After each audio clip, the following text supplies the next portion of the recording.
Assalamualaikum warahmatullahi wabarakatuh. Perkenalkan, nama saya Dina Oktaryani dengan NIM 01021182429025.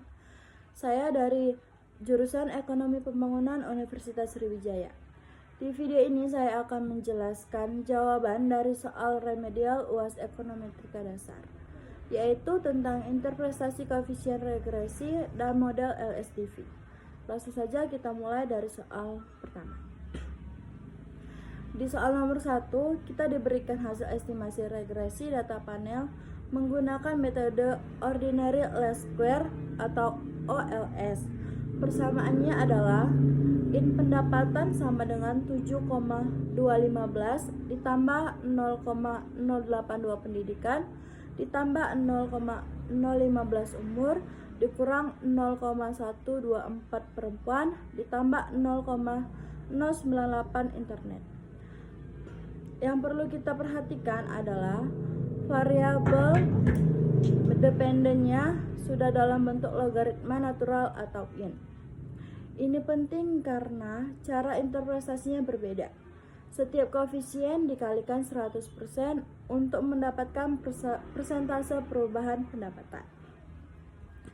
Kita interpretasikan koefisiennya satu persatu.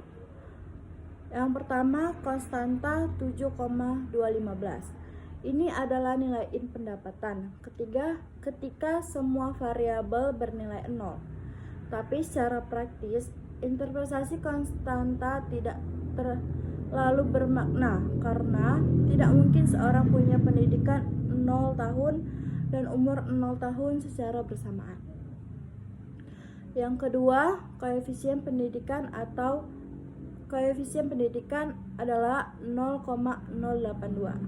Artinya setiap tambahan 1 tahun pendidikan, pendapatan pekerja akan naik sekitar 8,2%. Dengan asumsi variabel lain tetap atau ceteris paribus, semakin lama seorang bersekolah, semakin tinggi pendapatannya.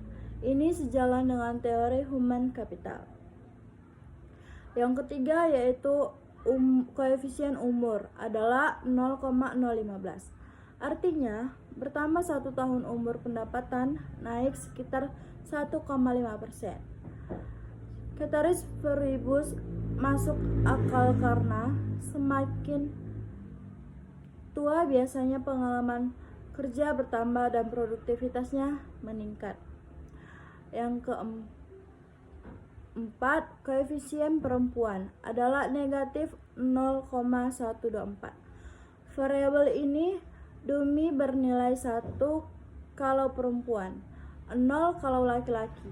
Artinya, pekerja perempuan rata-rata memiliki pendapatan 12,4% lebih rendah dibandingkan laki-laki dengan kondisi pendidikan dan umur yang sama. Ini mencerminkan adanya kesenjangan gender atau gender wage gap di pasar kerja. Kelima, koefisien internet adalah 0,098. Juga variabel dummy. 1 kalau pakai internet untuk kerja, 0 kalau tidak. Pekerja yang menggunakan internet memiliki pendapatan 9,8% lebih tinggi. Ceteris paribus. Ini menunjukkan bahwa literasi digital punya pengaruh positif terhadap penghasilan seseorang. Sekarang kita masuk ke nomor 2. Ada penelitian yang ingin melihat pengaruh belanja pemerintah daerah terhadap pertumbuhan ekonomi di 4 provinsi, yaitu A, B, C, dan D selama 2018 sampai 2025. Karena datanya gabungan antara cross section dan time series. Ini adalah data panel. Penelitian menduga ada karakteristik masing-masing provinsi yang berbeda tapi tidak bisa diamati secara langsung, seperti kondisi geografis atau kebijakan lokal. Karena itu digunakan fixed effect model dengan metode LSTV atau least square dummy variable.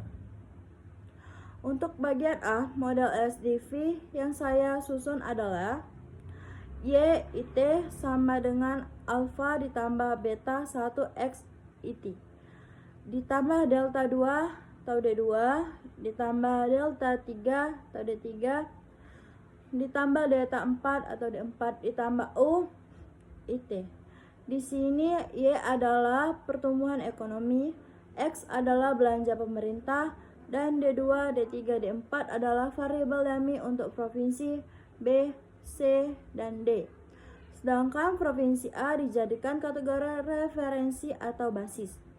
Koefisien delta 2, 3, dan 4 ini nantinya menunjukkan beberapa besar perbedaan intersip tiap provinsi dibandingkan provinsi A.